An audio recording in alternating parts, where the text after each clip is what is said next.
মা দুর্গার লুকটিতে তোমরা অনেক ভালোবাসা দিয়েছো। সো হ্যালো এভরিওয়ান, তোমাদের জন্য নিয়ে চলে এলাম পার্ট 2।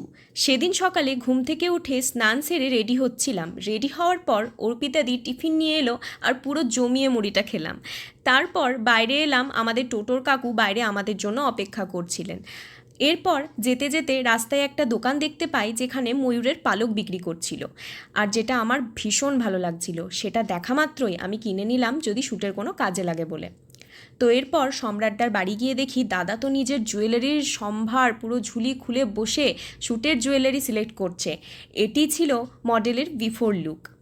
এরপর আমি বেস মেকআপটা স্টার্ট করি। বেস মেকআপটা করতে করতে আমরা তো পুরো নিচে রাখা ম্যাট্রেসে বসে পড়লাম। আসলে কাজের মাঝে ল্যাদ খাওয়াটাও ছিল মাস্ট। এই আইশ্যাডো প্যালেটটি কার কার পছন্দ বলো তো? তো এরপর আই মেকআপটি স্টার্ট করি। আমার কিন্তু এই ধরনের আই মেকআপ ভীষণই ভালো লাগে। তোমরাও জানিও এই আই মেকআপটা তোমাদের কেমন লাগছে। কাজের মাঝে প্রায় দুপুর 3টের দিকে খিদে পায়, আর আমরা অর্ডার করে নিই 2টো ভেজ থালি। যতই হোক দুর্গা শ্যুট ছিল, তো সেখানে নিরামিষ খাওয়াটাই ভালো।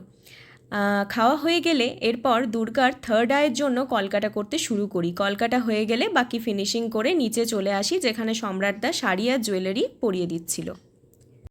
এই দেখো, আগের ভিডিওতে কিন্তু আমি এই সিংহটাকে তোমাদের দেখিয়েছিলাম। এরপর ফটোগ্রাফারও চলে আসে আর আমি পায়ে আলতা পরিয়ে দিচ্ছিলাম। আর মা দুর্গা লুকে তো ধরো মায়ের হাতে ট্যাটুটা একদমই যায় না, তাই ওটাকে কনসিলার দিয়ে হাইড করে নিচ্ছিলাম। এরপর ফটোগ্রাফার সুমন দা, সম্রাট দা শ্যুটে সেটআপ রেডি করছিল। কিছুক্ষণ পর আবার নিচে নেমে আসি দুর্গার জুয়েলারি সম্পূর্ণভাবে পরাতে। এরপর দুর্গার সেই বিশাল লম্বা চুলটা আমরা সেট করে নিচ্ছিলাম। চুলটা আর মুকুটটা সেট করা হয়ে গেলে আমি হেয়ার কার্লসগুলোতে একটু ভলিউম দিচ্ছিলাম, আর সবশেষে মেকআপের লাস্ট ফিনিশিং দিচ্ছিলাম। গালটা একটু লাল লাল করার চেষ্টা চলছিল আর কি। মাঝে মা দুর্গা চিপস খেতে কিন্তু শুরু করে দেয়। মা দুর্গার চিপস ভীষণ ভালো লাগছিল খেতে।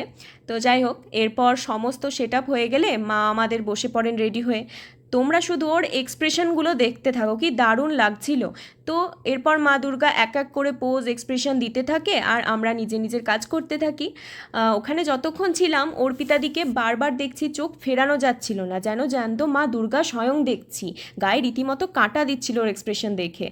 ওইদিকে কাজ চলছিল, আর তখন বাজে রাত 12:30। আমি ডিনার করছিলাম। জীবনে প্রথমবার এই ধরনের একটা শ্যুট করালাম। আমার এক্সপিরিয়েন্স খুব ভালো গেছে। সবাই যথেষ্ট পরিমাণে হেল্প করেছে, আর সবাই ছিল বলেই হয়তো কাজটা এত ভালোভাবে সম্পূর্ণ করতে পেরেছি। আশা করি আগামী দিনেও এই ধরনের শ্যুট তোমাদের সাথে আমি শেয়ার করব। আর হ্যাঁ, পার্ট 3 কিন্তু এখনও বাকি আছে। চলো টাটা।